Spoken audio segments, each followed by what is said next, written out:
আয়াত 108 আমরা قل يا أيها الناس إني رسول الله إليكم جميعا الذي له ملك السماوات والأرض لا إله إلا هو يحيي ويميت فآمنوا بالله ورسوله النبي الأمي الذي يؤمن بالله وكلماته واتبعوه لعلكم تهتدون অনুবাদ বলুন, হে মানুষ, নিশ্চয়ই আমি তোমাদের সবার প্রতি আল্লাহর রাসূল, যিনি আসমানসমূহ ও জমিনের সার্বভৌমত্বের অধিকারী। তিনি ছাড়া কোনো সত্য ইলাহ নেই। তিনি জীবিত করেন ও মৃত্যু ঘটান। কাজেই তোমরা আল্লাহর প্রতি ও তার রাসূল উম্মি নবীর প্রতি ঈমান আনো, যিনি আল্লাহ ও তার বাণীসমূহে ঈমান রাখেন, আর তোমরা তার অনুসরণ করো যাতে তোমরা হিদায়াত প্রাপ্ত হও। ২০তম রুকু তাফসির। এ আয়াতে ইসলামের মূলনীতি সংক্রান্ত বিষয়গুলোর মধ্য থেকে রিসালাতের একটি গুরুত্বপূর্ণ দিক আলোচিত হয়েছে, যে রাসূলুল্লাহ সাল্লাল্লাহু আলাইহি ওয়াসাল্লামের রিসালাত সমগ্র দুনিয়ার সমস্ত জিন ও মানবজাতি তথা কিয়ামত পর্যন্ত আগত তাদের বংশধরদের জন্য ব্যাপক। তাই রাসূলুল্লাহ সাল্লাল্লাহু আলাইহি ওয়াসাল্লামকে সাধারণভাবে ঘোষণা করে দেওয়ার জন্য নির্দেশ দেওয়া হয়েছে যে আপনি মানুষকে বলে দিন যে আমি তোমাদের সবার প্রতি নবীরূপে প্রেরিত হয়েছি। আমার নবুয়ত লাভ ও রিসালাত প্রাপ্তি বিগত নবীগণের মতো কোনো বিশেষ জাতি কিংবা কোনো বিশেষ ভূখণ্ড অথবা কোনো নির্দিষ্ট সময়ের জন্য নয়, বরং সমগ্র বিশ্ব মানবের জন্য, বিশ্বের প্রতিটি অংশ, প্রতিটি দেশ ও রাষ্ট্র এবং বর্তমান ও ভবিষ্যৎ বংশীধরদের জন্য কিয়ামতকাল পর্যন্ত তা ব্যাপাত্য। অন্য আয়াতেও এসেছে, আর আমরা তো আপনাকে কেবল সমগ্র মানবজাতির প্রতি সুসংবাদদাতা ও সতর্ককারীরূপে প্রেরণ করেছি। সূরা সাবার ২৮ নম্বর আয়াতে। অনুরূপভাবে সূরা আলে ইমরানের ২০, সূরা আল আনআমের ৯০, সূরা হুদের ১, সূরা ইউসুফের ১০৪, সূরা আল আম্বিয়াতে ১০৭, সূরা ফুরকানের ১, সূরা সোয়াদের ৮৭, সূরা আল কালামের ৫২, সূরা আত তাকওয়িরের ২৭।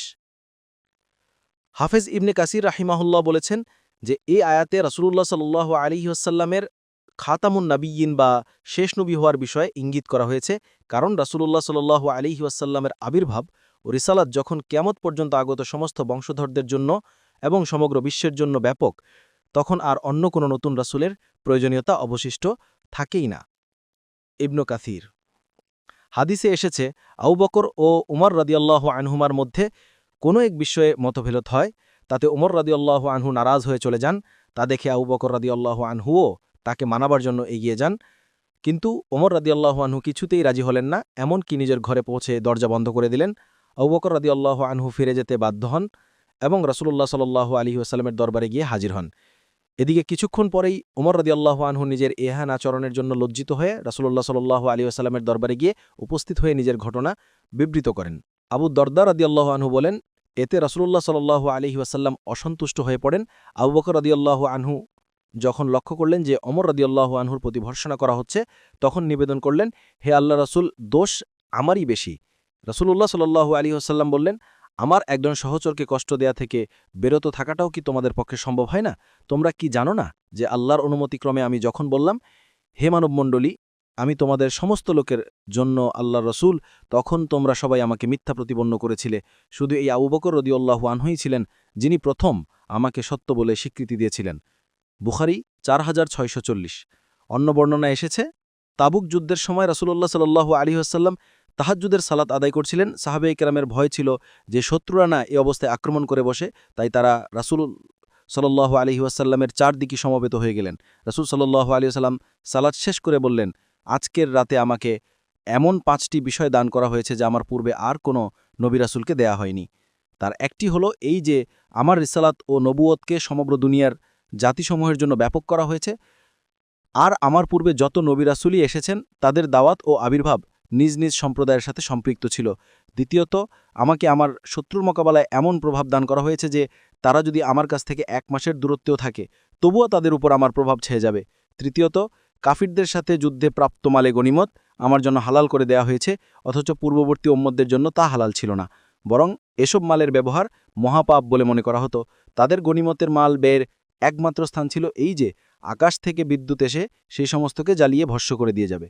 চতুর্থত, আমার জন্য সমগ্র ভূমিণ্ডলকে মসজিদ করে দেওয়া হয়েছে এবং পবিত্র করার উপকরণ বানিয়ে দেওয়া হয়েছে, যাতে আমাদের সালাত জমিনের যে কোনো অংশে যে কোনো জায়গায় শুদ্ধ হয়, কোনো বিশেষ মসজিদে সীমাবদ্ধ না হয়। পক্ষান্তরে পূর্ববর্তী উম্মতদের ইবাদত শুধু তাদের উপাসনালয়ে হতো, অন্য কোথাও নয়। নিজেদের ঘরে কিংবা মাঠে ময়দানে তাদের সালাত বা ইবাদত হতো না। তাছাড়া পানি ব্যবহারের যখন সামর্থ্য না থাকে, তা পানি না পাওয়ার জন্য হোক কিংবা কোনো রোগশোকের কারণে, তখন মাটির দ্বারা তায়াম্মুম করে নেয় পবিত্রতা ও অজুর পরিবর্তে যথেষ্ট হয়ে যাবে। পূর্ববর্তী উম্মতদের এজন্য সুবিধা ছিল না।